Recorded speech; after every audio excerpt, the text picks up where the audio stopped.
Larry, a few weeks away here from the minor league season here at Pirate City. A lot of guys over in big league camp, starting with Garrett Cole.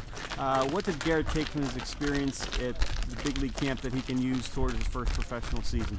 I think you hit it right there. It's really his first professional season. We got to acknowledge that. There's a lot of hype with him, but really it's him getting out and getting into his 5-day routine. His 7-day routine in college, so we're shrinking that up for him to get comfortable with that workload. He went through big league camp. Got exposed to a lot of good people over there, got exposed to a lot of things, really took a lot of things in. I think he's in a good spot right now comfort-wise, and it's really just a matter of getting those reps within that 5-day routine and having him be comfortable with that. Josh Bell, the second-round pick of 2011 in his first camp. What have you seen improvements of from Josh from instructional league to here at spring training? Well, I think talking to Josh, he fully expected to be in college this time.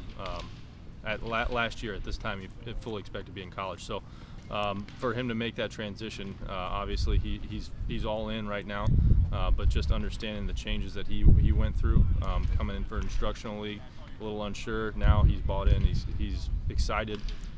He's doing a lot of good things. He's getting more comfortable with the everyday routine of it, the everyday responsibility of being a pro, and it's exciting to watch him grow and seeing how he's done just in the short time that we've had him. Jameson Tyon, a guy who talked about just getting in the routine last year, where he took away most from his first season. What will he take from his first professional experience of 2011 and build upon in 2012?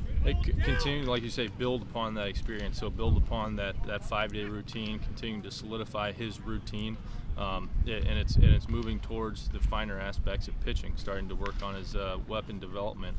Using his fastball effectively, using his breaking pitch and his changeup, understanding some hitter ID. It's more of a maturation process for him, building the foundation last year and just kind of building off of that, little things each day.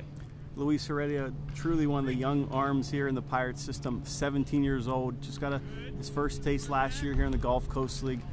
What have you seen from Luis's progress from where he began here at Pirate City, beginning stage of his career, to where he is now? Understanding just that he's 17 years old. It seems like he's been here for a while, but he's just 17 years old. He's grown up a ton. I'm really excited personally getting to know him and the growth that he's had just in the last year. His preparation's getting better. He's still just growing into his body, so that's stuff that we have to take into consideration as he's developing and he's starting to grow up into a man a little bit. He's going through some changes in his life and being over here out of his home country at such a young age. He's doing a great job adapting to that environment.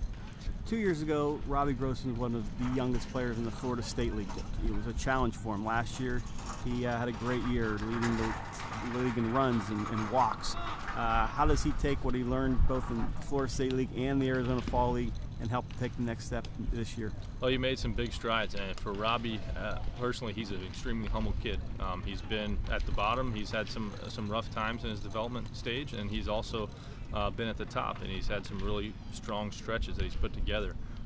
He's a real good self-evaluator. He's understood where he was mentally at both of those points in his career, and he's taken that over this year as he went into the big league camp, and now as he's come down here at minor league camp preparing for his season. He really understands what frame of mind he has to get into with his preparation, with his game day routines, in order to get himself to where he needs to be mentally to approach the game every day. Finally, one of the great stories of spring training 2012, Starling Marte, a great season last year in Altoona. What will be his focus to continue his development in 2012? Continuing to stay aggressive, but some selective aggression. Just understanding just a better idea of the strike zone, what pitchers are trying to do to him. Tremendous athlete, tremendous talent, hand-eye coordination, thinks he can hit everything and he can hit a lot of things. But really it's more keeping that aggression, harnessing that aggression, and going out and just picking his spots, being aggressive on the bases, understanding how to use all his tools that he has, and just developing a little further. He's pretty close.